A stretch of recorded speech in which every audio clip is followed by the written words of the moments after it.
Well, why don't I start with a little bit of background on myself and just kind of a very big picture overview, and then Giannis and Diana can correct me where I make mistakes and hopefully fill in some more detail. But so my name is Ansis Vīksniņš, and I'm the chair of the organizing committee. I grew up in a very active Latvian household in Chicago, where my parents were extremely active in pretty much every Latvian activity known to the community.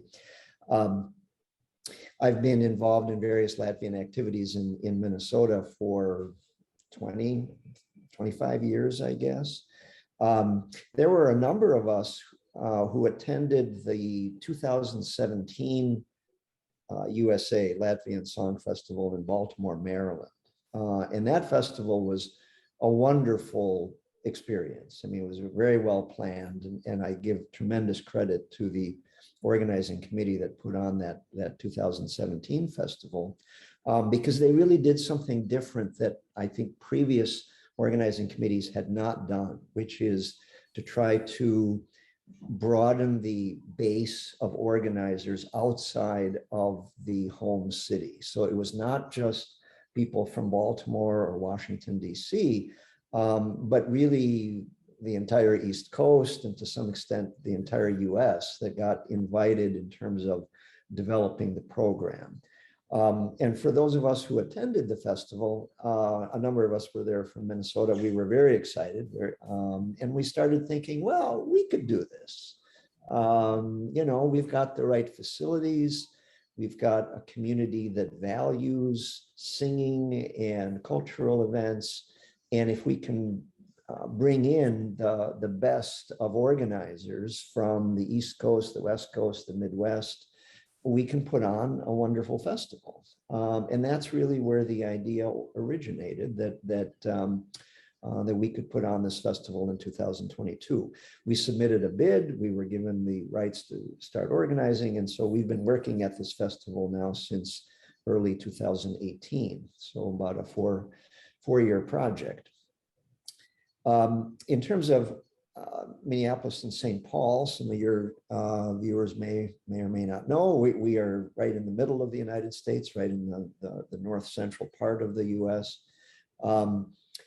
Minneapolis and St. Paul has about 3 million residents in the area, and it has an active Latvian community. I think according to the last census, there were 2,000 people roughly who claimed some Latvian ancestry who live in Minnesota.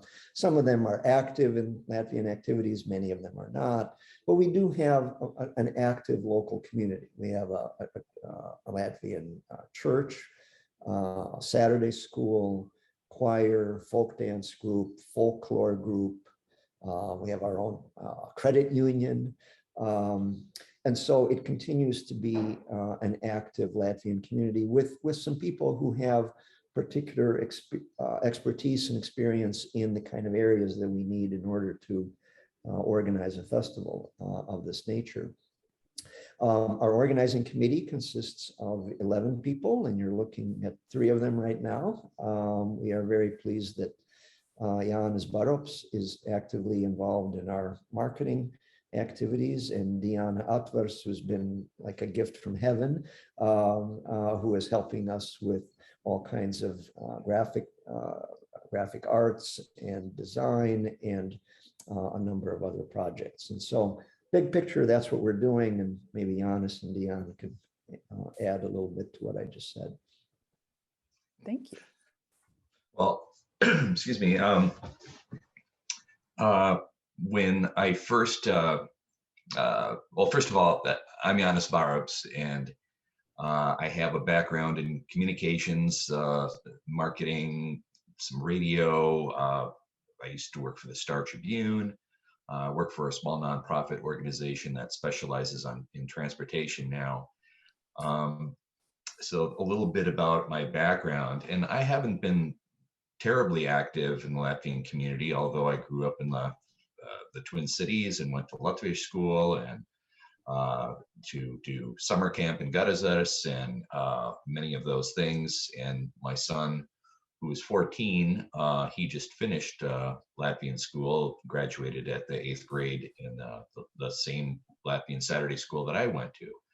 And that got me a little bit more active in the Latvian community. And I actually started dancing again in the folk dancing group. So that was fun and exciting. Well, when the 100-year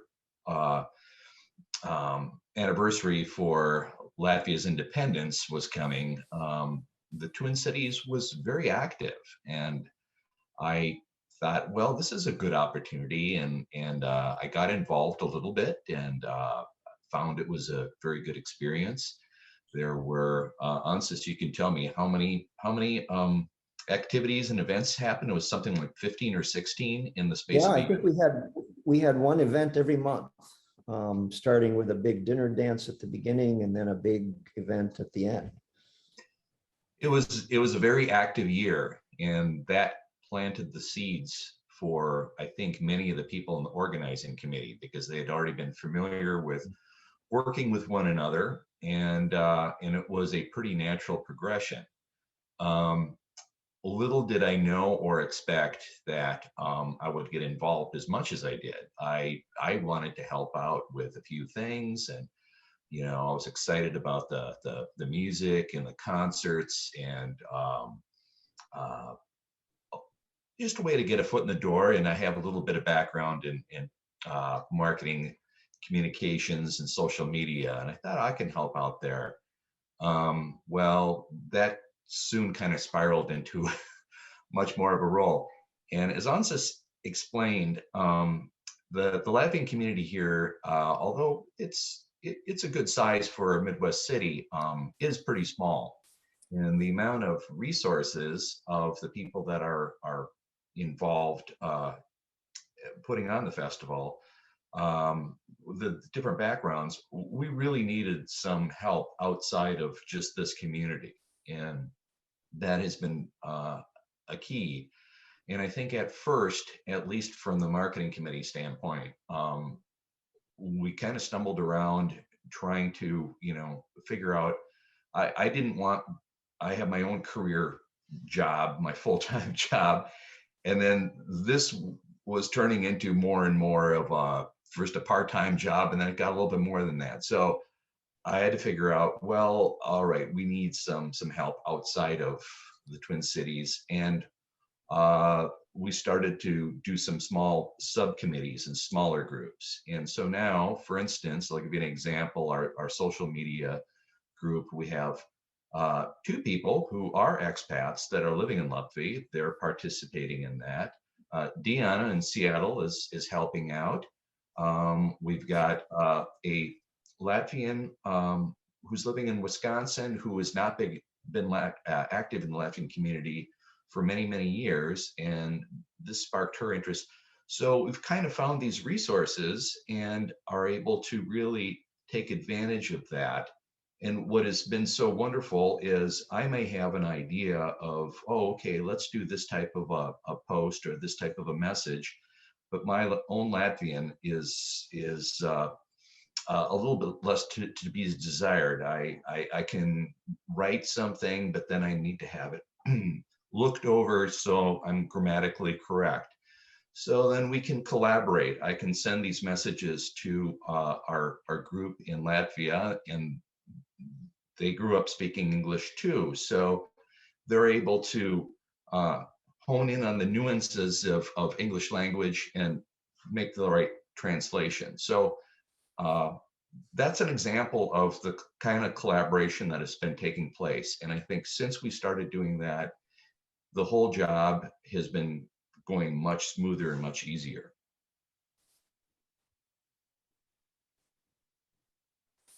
Deanna, would you like to introduce yourself? So yeah, my name is Deanna Atvara. I came into this committee kind of by a completely different path, although I'm from Seattle area through and through, and have always been very involved with our Seattle Latvian community and kind of West Coast programs. But I had never been to Minnesota until this opportunity presented itself. my personal career has been in a bit of an experimental phase, such that I actually found the Song Festival Committee through an opportunity posted with the American Latvian Association for their summer internship programs in a non-pandemic time. That would usually be something that would kind of send young people to Latvia to work in the summer in kind of various organizations there. But in 2021, their opportunities were all in the US for various organizations. And I'm so glad I landed with the Song Festival.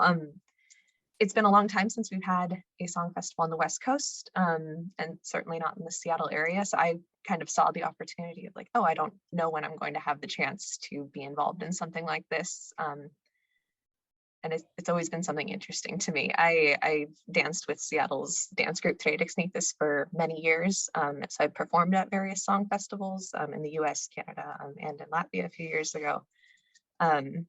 And then certainly with the pandemic, finding other ways, kind of creative ways to be involved with the song festival has been key. I apologize for barking dogs outside my window here. So yeah, I have a kind of number of interests and background. What I was doing kind of prior to this and that I still end up doing, my background's in project management, specifically in architecture, but those skills have been very useful in the song festival, as I've found. My role has been a lot of kind of better integrating a bunch of kind of systems. I mean, we live in a modern world. Song festivals have changed a lot since their kind of early days, and kind of finding ways that we can better communicate with within our committee and also out to the world, right? So I've been kind of taking on special projects to kind of get us all organized administratively, as well as jumping into a lot of kind of graphic design work. I am the current kind of webmaster of our website, which has gone through a lot of big changes in the last few months as we continue to kind of flesh out the program and have a lot more information to share with everyone. So that's been a big part of my role. Let's see what else. I work on so many different projects and committees. It's been really exciting. Oh, and I guess further context, I am super grateful that they wanted to keep me around kind of past the typical summer internship time. I'm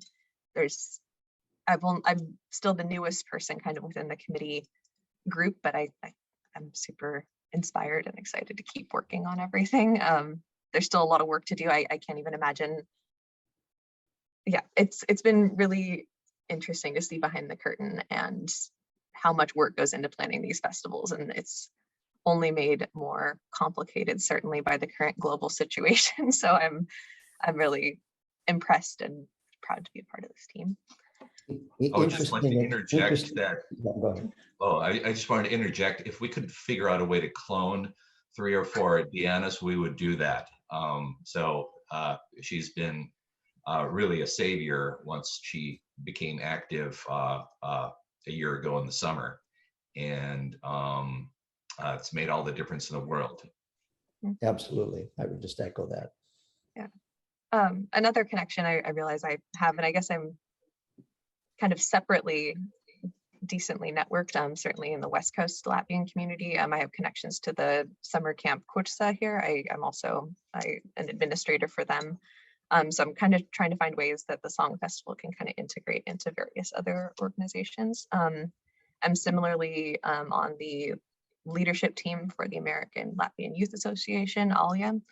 My role has kind of shifted around with that, but my big plans for ALIA this year, or my role in ALIA, is to kind of see how much we can integrate my generation with the Song Festival. Again, as things are becoming more modern, changing, there's been some changes in how this festival will run versus like things that people haven't seen before that we're trying to make more approachable. For example, that our ticket system is almost exclusively QR codes. That's, as far as I know, a kind of relatively new thing for song festivals, but it's something we're excited about and we're hopefully going to work well. So yeah, it's different. It's always changing. It's a moving target. Layer in a pandemic, so it's been interesting. Yeah, a lot of moving parts, and events already are much more complex behind the scenes than they look like when you attend them. And having organized some smaller things on a much smaller level than this, I can only imagine how many moving parts you have. But you brought up a good point about wanting to involve both West Coast Latvians as well as younger Latvians. I'm wondering if any of you can talk a little bit about who you hope your audience to be. Who's coming to this festival? What are some of maybe the different groups of people that you expect? And who do you invite to come? People of Latvian background, some of whom are still very active in Latvian activities, some of whom may be less active, but are attracted to a big event like this. So certainly that's, I'd say, the first group. The second group, we're very pleased that we also have a number of Latvians living in Latvia who have expressed interest in both attending and participating in the event. So I was just getting an update this past week on our folk dancing program, and we have over 600 dancers who have already expressed interest in participating in the big folk dance show. And maybe a quarter of those, maybe about 200, maybe a third of them are from Latvia, including 2 large children's folk dance ensembles and a number of other smaller groups. And we expect similar things in terms of the choir participation, and certainly some guest artists from Latvia. So I think our second audience are Latvians living in Latvia. And the third audience, and I'm glad Diana brought up the idea that we're trying to do things a little bit differently and be maybe a little more inclusive. We really do want to reach out to the local community in Minnesota, particularly, and maybe the upper Midwest more generally, people who have no connection to Latvians whatsoever, but might be interested in learning about this grand folk and song festival tradition, who might be interested in hearing a program of music by Eriks Eschenwalds because they recognize he's, one of the top classical music choral composers in the world, or they might be interested in a social evening with Latvian folk dances, or they might be interested in seeing the big folk dance show or the grand choir concert. So we definitely see the local community as part of our audience. And one of the things that we're doing, this really is something unique to our festival. We've invited several choirs and musical organizations from Minnesota to be part of the festival. So for example, in our opening concert on Wednesday, June 29th, it will be a collaboration between a very fine choir from Latvia, the choir known as Anima from Saulkrasti, and a local Twin Cities choir called Magnum Chorum. And they're very excited about not only the program, but the idea of collaborating, singing a program like that together. So to answer your question, the 3 main categories: the North American Latvians, Latvian Latvians, local Twin Cities people. Great.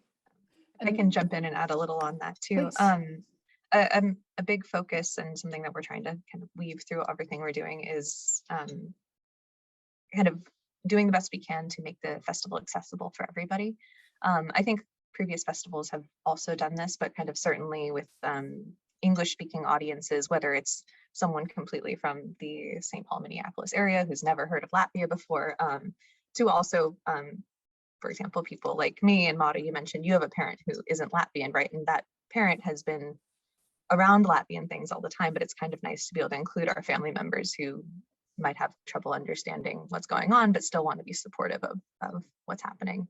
I think song and dance is one of those kind of universal things that everyone can get excited about. It's definitely something that can be enjoyed by everyone. So we want to encourage, anyone who's even vaguely interested or has never heard of Latvia, we want everyone to come.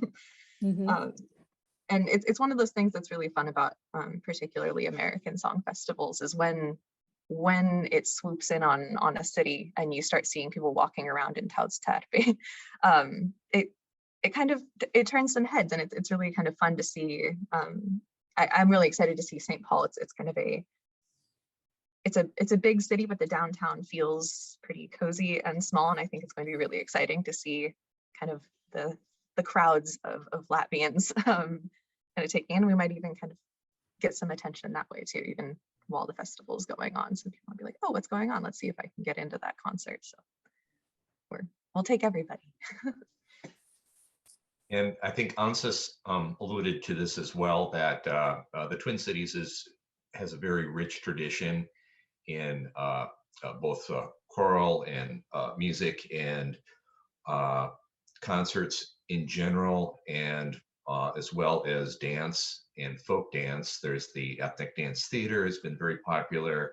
There's the Coles Dance Theater in Minneapolis. So it's really kind of honing in on things that the Twin Cities audience is already familiar with to some extent, and then adding a different element to it. And I think that will be received quite well.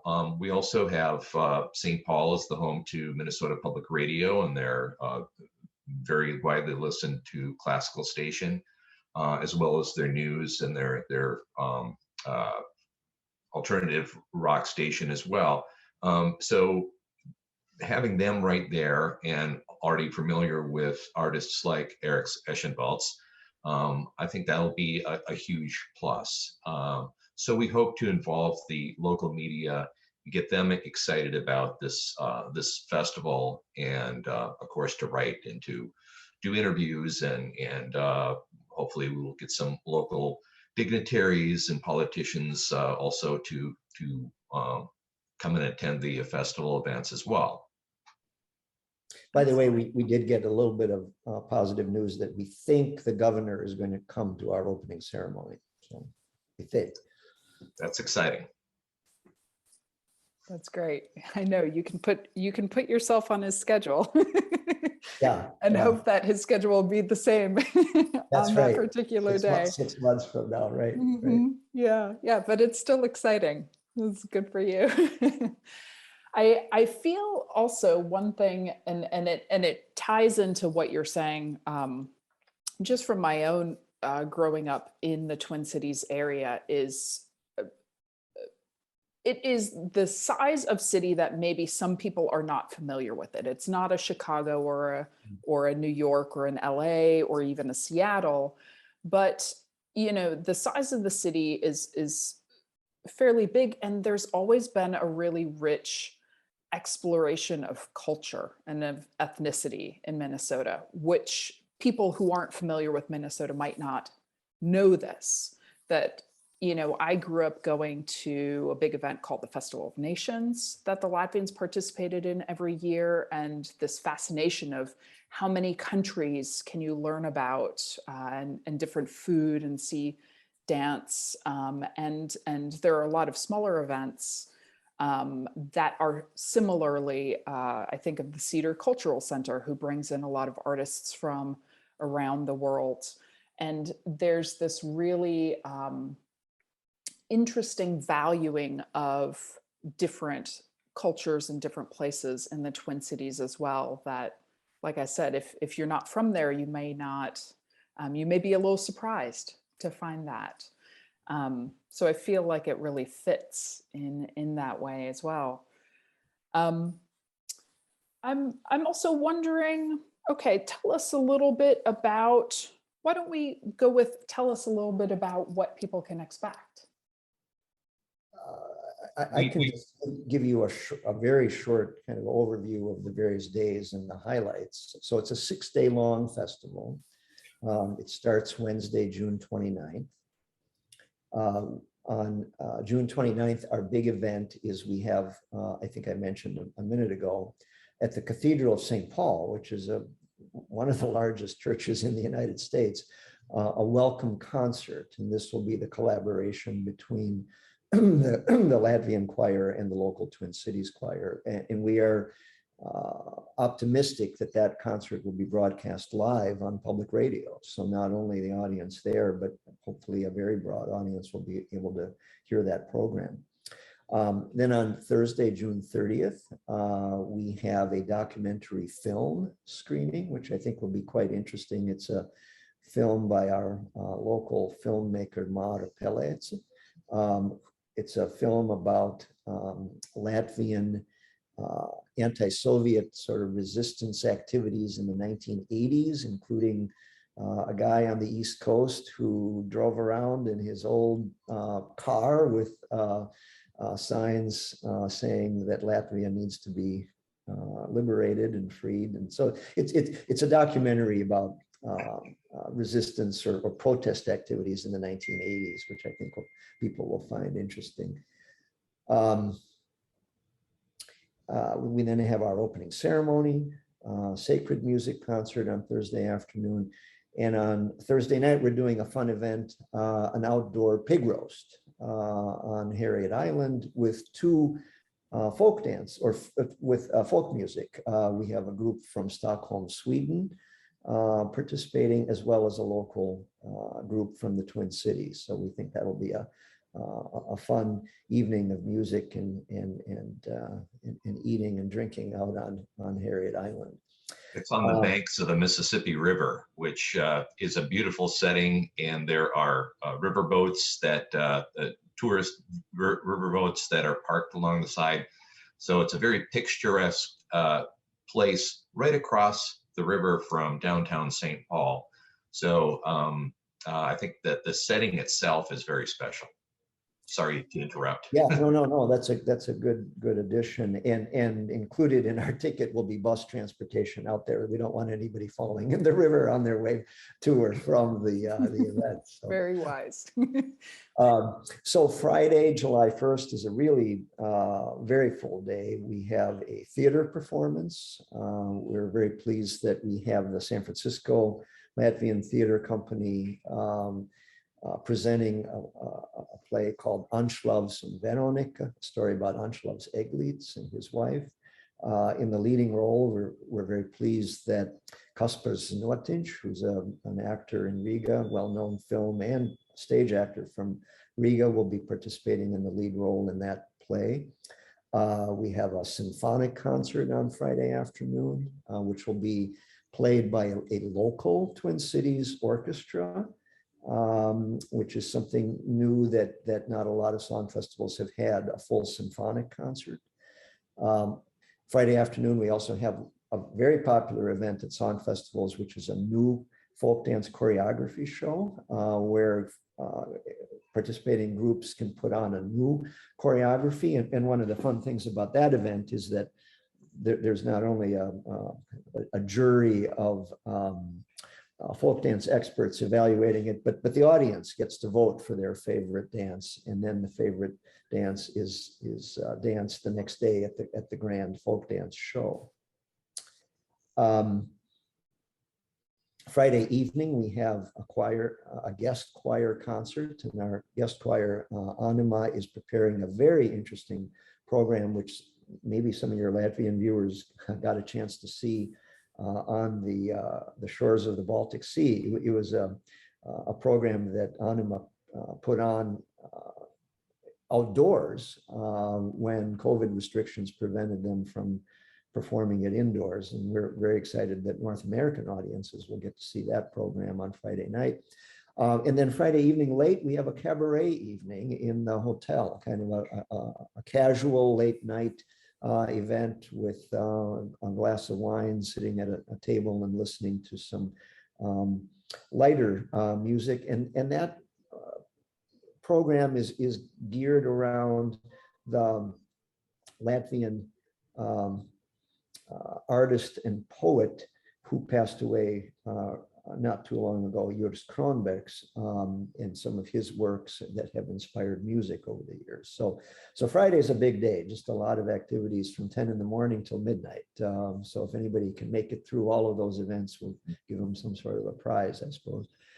And I will just like to add, also going on simultaneously with the cabaret night is for the younger folks who want to rock out a little bit, we have a DJ from Riga, DJ Iva. He's going to be spinning his music in a different ballroom a couple of floors down from where the cabaret night. Hopefully there's enough sound insulation between the two. But I think it'll be something that, and that program actually is sponsored by ALYA, the American Latvian Youth Association. So younger demographic, I think they're going to have a great time. Agreed. Then on Saturday is the Grand Folk Dance Show in the afternoon. We're doing that at the Xcel Energy Center, which is an NHL hockey arena, so a large modern facility suitable for an event like that. And then on Saturday night, kind of a fun event, we have a rock concert. And we have invited two groups, a group that was popular in the US among Latvians in the 1980s, a group called Akatsis, which has not been performing regularly for a number of years, but they've agreed to come together for a reunion concert, and they will be half of that show. And the other half of that show, a very popular group from Latvia today called Astronaut, and some of your viewers may be familiar with them, very popular group, very lively group, very good group. So we think it'll be a very fun evening in a fun setting, in an old vaudeville theater that's been turned into a nightclub. So kind of just a fun venue for an event like that. Then on Sunday, July 3rd, we have a lot of activities in the morning. There's an ecumenical church service. There's a service for the Dievturi. There's a writers program, a program of poetry and prose, inspired primarily by Northern Latvian Americans, Minnesota Latvians, which I think will be an interesting twist on one of those writers programs. Then on Sunday afternoon, the Grand Choir Concert, which we are hosting in the Ordway Music Theater, which, as some of your viewers may or may not know, is the home to the Minnesota Opera and Broadway touring shows. So it's a magnificent setting, a large setting with great acoustics, and we think that it'll be a perfect place for the Grand Choir Concert. As far as I know, we've had over 500 singers express interest in participating in that concert. So we hope to fill the stage and hope to fill the auditorium for that concert. Sunday night, we have a dinner, a gala dinner at the hotel, followed by the festival ball. We've got a number of dance bands coming. The ball will include starting with some traditional ballroom dance music and then devolving into something a little more modern as the night goes on, and ending with a DJ. And then finally on Monday, July 4th, which happens to be Independence Day in the US, we have a farewell brunch at the hotel. So really, I think when you add it all together, maybe about 18 ticketed events and 6 free events. It's just a lot going on over the course of 6 days. Yeah, it sounds like there's a little bit of something for every type of interest, every age group, every, whether you want to be a little more calm or a little more raucous. So it sounds like there's a little bit of everything. We really want to present kind of the full range of Latvian music, because if you think about it, we're going to have a symphonic concert. We have sacred choral music, secular choral music, a rock concert. The brunch is with a jazz ensemble. So I mean, we're trying to cover every aspect of Latvian music, and as you say, hopefully events that will appeal to different generations and something that families can enjoy together, with multiple generations, with grandparents, parents, and children all participating in some form.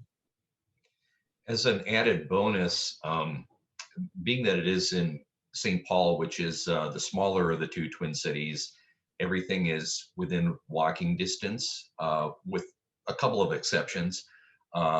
Easy to maneuver around downtown St. Paul. All of the hotels are very close by, which is a huge plus. And there are a number of other activities and events that people can participate in if they're coming in to see to Minnesota for the first time, or if they're coming into St. Paul for the first time and are not familiar with. They can go to a world-class science museum. There is a history museum, the Minnesota History Museum. The state capitol itself is only a few blocks away, which is very impressive. It was recently redone. There's a minor league baseball field just a few blocks away with the St. Paul Saints play. There's a wonderful farmers market there. So there will be many different things that people can take advantage of, in addition to attending all the events for the festival itself. So, you know, when the original idea was being kicked around for hosting it in the Twin Cities, I think that, you know, people thought, well, it would be in Minneapolis, the bigger of the two cities. As Ansys found out, the Shriners happen to have their Shriner convention going on in Minneapolis at the same time. So the default turned into downtown St. Paul. But I think that was a blessing, because we have the facilities and everything is closer. It's a beautiful historic downtown. I think that the atmosphere is going to be just electric. And as Deanna mentioned, you know, to see people in Tautasstepas walking down Kellogg Boulevard, I think, you know, that's going to be very exciting. Yeah, and I agree with what Giannis just said, that the smaller, compact downtown St. Paul area, I think, is going to contribute to that sense of community and celebration. So yeah, no, I must say, we've had tremendous support from the city of St. Paul, both financially as well as helping to plan the festival. So we're very pleased with our host city. Yeah, and you make a good point that part of, I think, why people like to attend song and dance festivals, and for people who haven't attended them before, there's this energy around the fact that so many people are together. So even the main hotel where some of the events take place, you just have people out and about and moving, and I know that you also have folks who will be in the hotel itself as well. There's going to be a small market and other information and organizations there sharing information. But there's just this feeling of all of these people are here and excited about something together, and it makes this really wonderful atmosphere that even if, as we spoke earlier, you have no or little familiarity with Latvia, you can easily get swept up in that excitement. Absolutely. So let's see, what else would you like to share? What else would you like people to know about? Well, just a couple of practical things. The main hotel has been sold out for months, but we do have a number of hotels, all, as it's been said earlier, within easy walking distance of all of the venues. So probably if people are interested in the events or the accommodations, the best place to take a look at is our website, which is latviansongfest2022.org. So latviansongfest2022.org. And that website also has a link to our ticketing platform. And Deanna mentioned that we are doing something almost 21st century here. We are trying to sell we are selling tickets digitally. So pretty easy to order tickets. You just go on the website, it brings up, you click on tickets, and it brings you to a site with all of the different events. You just click on the event you want to order. You pay with a credit card, you put in your email address, and you'll get a QR code sent to your email address. For most of the events, the QR code itself will work as your admission ticket. For a couple of the events where we're required to use tickets from a particular box office, you'll have to come to the main festival hotel and exchange your QR code for an actual entrance ticket. But as I say, for most of the events, the QR code will work. So we think it's an easy, fast, hopefully more accurate, maybe, ticketing solution than what has been done in the past with paper tickets, you know, and the committee writes a list of Giannis wants to go here and Diana goes here. You know, we hope we're modernizing it and we're making it a little more easy for people to buy tickets and get into events. I'm wondering if I should share a screen here. This is just the map from the PowerPoint that shows where all the venues are, and it shows where the hotel is, main hotel is. And the website even has, you know, if you wanted to see a little clip of what the choir anima sounds like, or what Akatsis used to sound like. I mean, we've got little video clips in the website, so you can familiarize yourself with some of the participants. That's fantastic. In general, that's something else. The website has a ton of information. I know Unsis went through kind of the main highlights, but there is detailed information about every event on the website in multiple formats, kind of an easy to digest calendar, visual stuff, then more detailed descriptions. So if anyone's looking for information about any particular event, or certainly how to get involved, I'll go ahead and plug, I guess, that we are still, we're really excited about everyone who signed up to sing and dance so far, but we're still looking for more people. So we have information about how to get in contact with our music and dance directors to sign up to kind of be a part of the action. It's really fun to watch, but also even more fun to dance or sing. So yeah, lots of opportunities to get involved. There's a whole tab on the website. In the English version, it's labeled participants, and you can kind of scroll down and see. And then, yeah, more information about each event. But we really encourage people from all over the world, all cities, to get involved. So, yes. Agreed. Maybe just a word about getting to Minneapolis and St. Paul. We are an easily accessible location.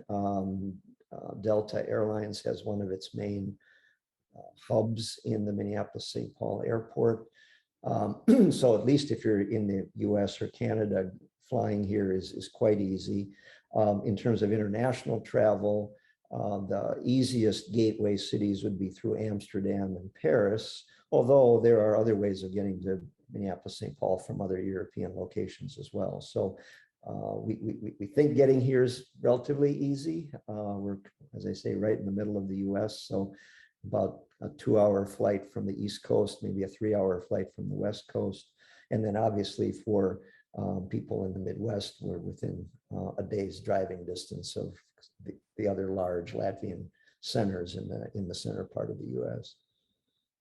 So maybe a little bit more of an abstract question, but what do you think the Song and Dance Festival means to people? Why has it continued to happen? Especially, I think, you know, in Latvia, there's a tradition that it's been here, right? It belongs to this place. But why do you think it continues to happen in the United States? And it feels important to the local Latvian community, even after Latvian independence? You know, I've thought about that a lot. I mean, it's remarkable that in the middle of a pandemic, we are planning this event, that we've already sold over 4,000 tickets, that we've sold out hotels, that we have 600 dancers coming, 500 singers. I think it really does speak to the significance for Latvians of our language, our culture, our traditions, our music, and our dance. You know, I mean, unlike certain groups that maybe more historically have identified themselves with their country, with their nation, with their politics, with their government. You know, for Latvians who have been under foreign occupation for so many years, and through and under oppression for hundreds of years throughout their history, our culture is our defining element. I mean, that's what makes us Latvians. And so the opportunity to sing in our native language, to dance our traditional dances, to wear our folk costumes, to speak our native language, I think those are definitional things for Latvians.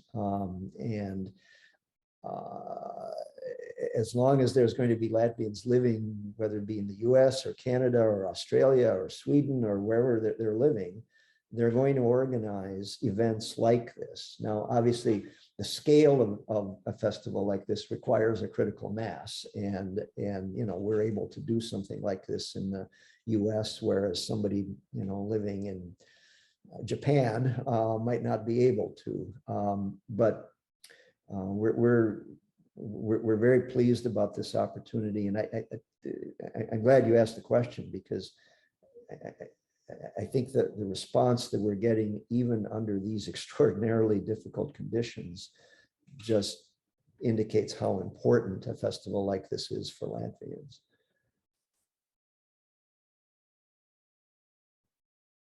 I mean, maybe just one other comment. My parents attended the first US Latvian Song Festival in Chicago in 1953.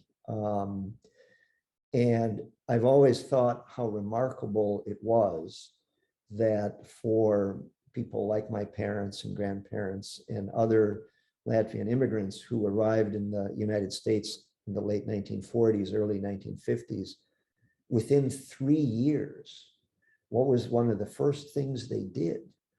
They organized a song festival. And these were folks who were struggling to find jobs and buy homes and just start a new life after being displaced by World War II. And I think the fact that they gathered in Chicago in 1953 when in huge numbers, another indication how important these festivals are to Latvians.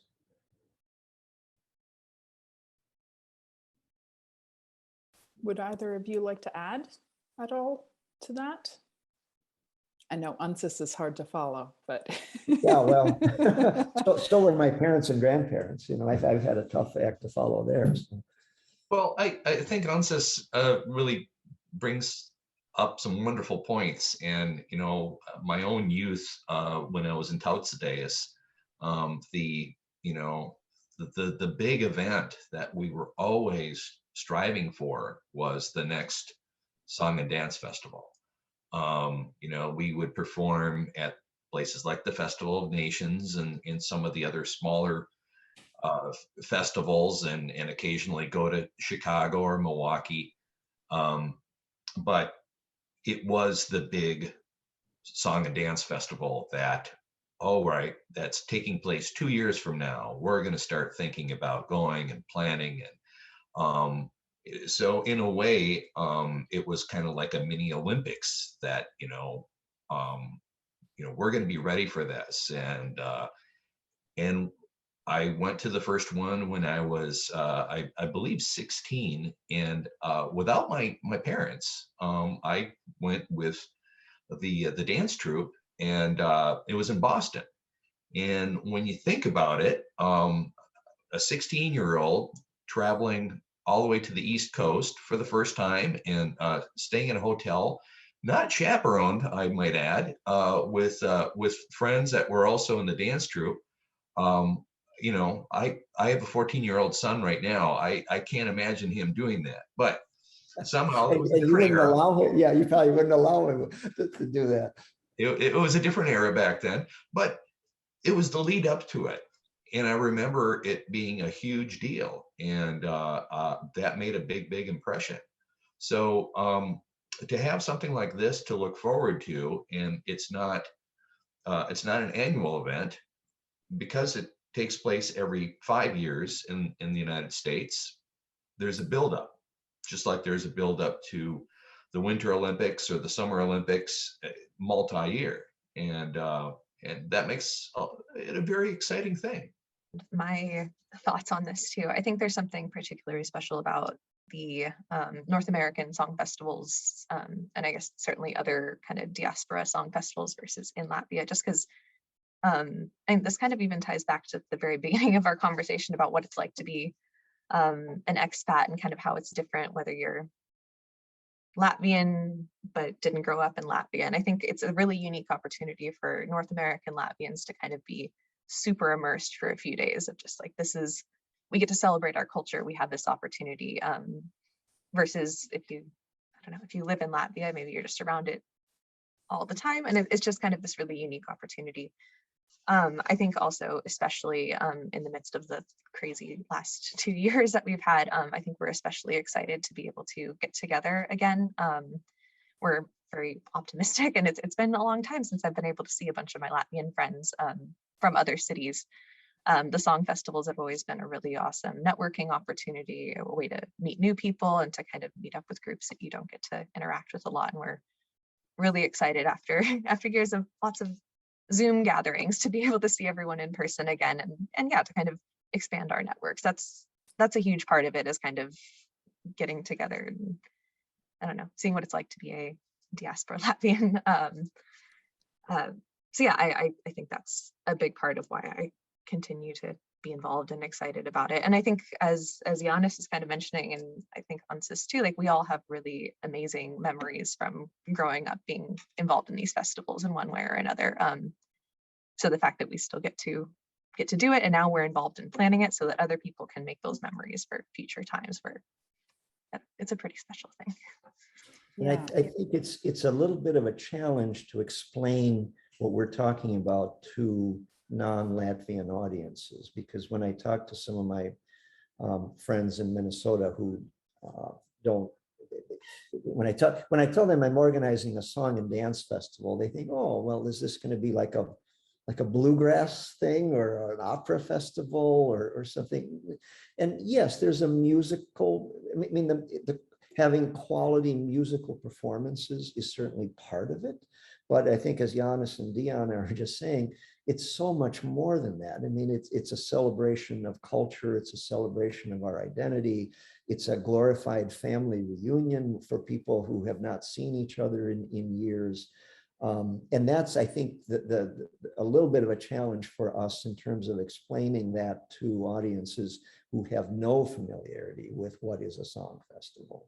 But we'll try. We'll do our best to convey a sense of, that there are multiple layers of meaning for a song festival. And that's a good point. What do you think are, I mean, the argument sounds maybe a little intense, but what do you think, what kinds of reasons do you think would bring or maybe motivate someone who's less familiar with Latvia or has not been active in the Latvian community for a while? Why should they come? What are maybe some of the reasons that you would argue they should kind of get over that hump and come and attend this? Well, I mean, some of it depends just a little bit on intellectual curiosity, right? I mean, you have to show some interest in other cultures and broadening your everyday experiences. And I recognize that maybe not everybody is going to have that curiosity, but I think, and maybe Giannis said this earlier, or maybe Mara, you did, the Minneapolis and St. Paul have a vibrant multicultural community, and the Festival of Nations, I think, was brought up. It's an event that historically takes place in the spring. Unfortunately, it's not taking place again this year because of the pandemic, but a 4-day long festival that attracts thousands and thousands of people. And Latvians have a booth there. Other ethnic groups have booths there. So I think anyone who has some intellectual curiosity will find this to be a highly unique event. I mean, it's not an everyday occurrence where you get to hear Latvian choral music or Latvian jazz music or Latvian rock music. So I think that's the first argument I'd make. And the second argument I'd make is these are going to be world-class performances. I mean, the choirs that are presenting some of these programs, they're at the top of their game in terms of artistic quality. And so not only is this going to be a chance to see something unique and different, the quality of the performances, I think, is going to be quite impressive. And so I hope that people who have an interest in choir music or any kind of or folk music or folk dance will take advantage of these opportunities, because as maybe Giannis said, these events only happen once every 5 years, and I am relatively sure I'm not organizing another one of these in Minnesota. So this is your chance. If you want to go see Latvian music and folk dance, do it this summer. Yeah, and they do also rotate from city to city, so yes, right. it won't be back maybe even in the Midwest for some time. Right. And no, so I think we can truly say it's for Minnesota residents, it's a once in a lifetime opportunity to experience this. It's been interesting too. Ansis alluded to people of Latvian heritage in Minnesota, and according to the, I was thinking it was the 2010 census that it was about 2,500 people identified as that. There have been numerous inquiries from people that maybe have some vague childhood memories of, their parents or grandparents being somewhat involved. And all of a sudden, this is sparking some interest again. And we have a number of our volunteers that are helping with the organizing this that have not been involved in years or decades, or maybe ever. But there is this calling, and that is a wonderful thing. And we also talked about people getting involved from outside of the Twin Cities area too. So we hope that we generate a whole new network of people that want to be involved, and maybe we'll continue beyond this festival. Yeah, I think the Baltimore committee found that to be true, that there were some people from the Washington, D.C. area who had not really been particularly active in Latvian kind of things that got involved in organizing that festival and have continued to be involved. And quite frankly, some of those people are helping us with various aspects of our program, which is nice. To add to all that, I think something really special about the festival, and at the risk of sounding kind of cheesy about it, it has the potential to totally change your life. I have a good friend that she has been living in Seattle for a long time, but didn't really know that there was a community, a Latvian community in Seattle, and she'd never really had the opportunity to go to Latvian school. A bunch of us, we all grew up with it, right? Like our parents decided we'd be involved kind of from the moment we could speak or walk or do a tautstay in a little tautstad, right? Like we've been involved forever, but there are a lot of people out there who didn't have the same opportunity. But with a song festival, it's Googleable, and you can kind of search and be like, oh, there's a big Latvian thing happening, and you show up and you find out, oh my gosh, there are other people from my city here. There are opportunities for me to stay involved. And yeah, this happened for my friend, and she never would have found us if she hadn't just kind of stumbled into a Latvian song festival and found out that there's ongoing ways to kind of learn more about your culture. There's certainly at a song festival, as Ansis has gone over, there's so many different opportunities for all types of interests and ages. It's kind of your time to find your niche in the Latvian culture world if you're interested in it, if you're here for the art or the musical instruments or singing or dancing. There's so many different ways to kind of find your craft, find your people. And yeah, I think anyone with even the slightest inkling of interest in Latvian culture would have something to learn and benefit from by attending a song festival. Yeah, it's certainly like changed. The Latvianness in my life has totally defined how my life works. And I think it's really special to have the chance to pull some more people into that. Yeah, If that's not all too cheesy, it really is how I no, feel about not at all, because I think you're trying to express this very difficult thing to express, all of you. Try this inner necessity for this to happen and to be involved in something like this, and how these cultural things come in and out of our lives, and sometimes we're more active, sometimes we're less active. And I think it was you, Deanna, who said that this event is like a family reunion. And it really does, from my experience, also feel this way, because I've lived all over the US and now I'm living in Latvia. And it is the place where I know not only can I see all of my relatives who are scattered all over the place, but friends that I've made along the way. The folk dance group that I danced with in my 20s in New York City will be there. My friends from California will be there,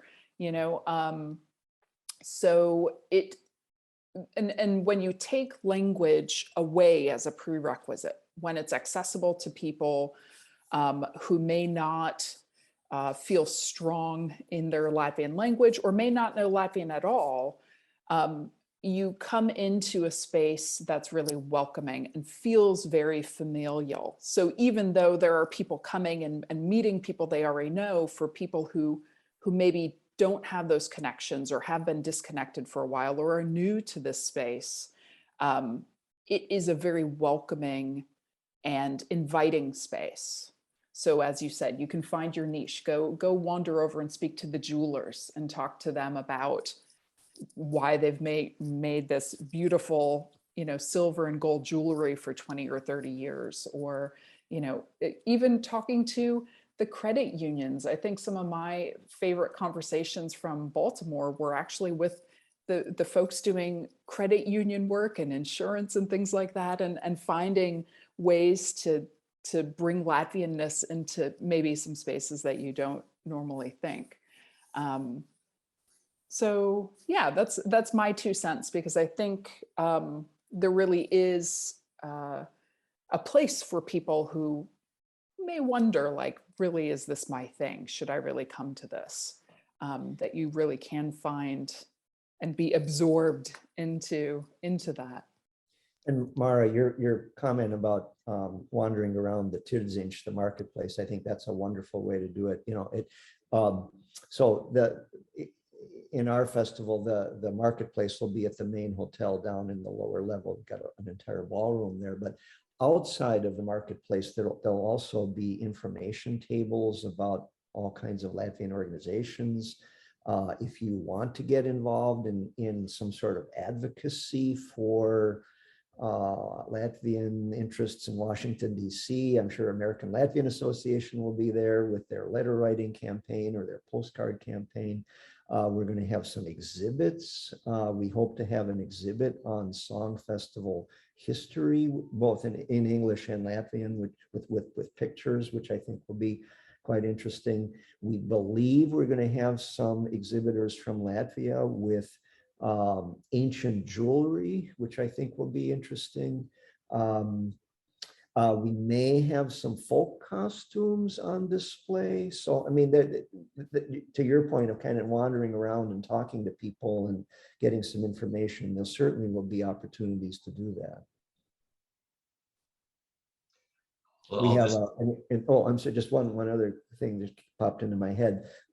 We have an art exhibit, which will be running even before the festival. So if you want to see some Latvian art, that will be on display for several weeks, and something new, an exhibit of Latvian koklis, the traditional folk instrument. So another opportunity to talk to people, see, maybe take up playing the kokle if that's something that might interest you. So just a wide variety of ways to try to connect with various Latvian constituencies. I'm sorry, Johannes. Oh, I was just going to add that from my own personal perspective, the festival is the catalyst for my own family reunion where family members from Spain, from Florida, and from California are all converging to the Twin Cities, and we will be taking part in the festival. And then afterwards, we'll be going up north for a week to recoup. But it was the perfect opportunity, and this group of people, all family members, we've not been together like this in several decades. So this is going to be a wonderful opportunity in more ways than one.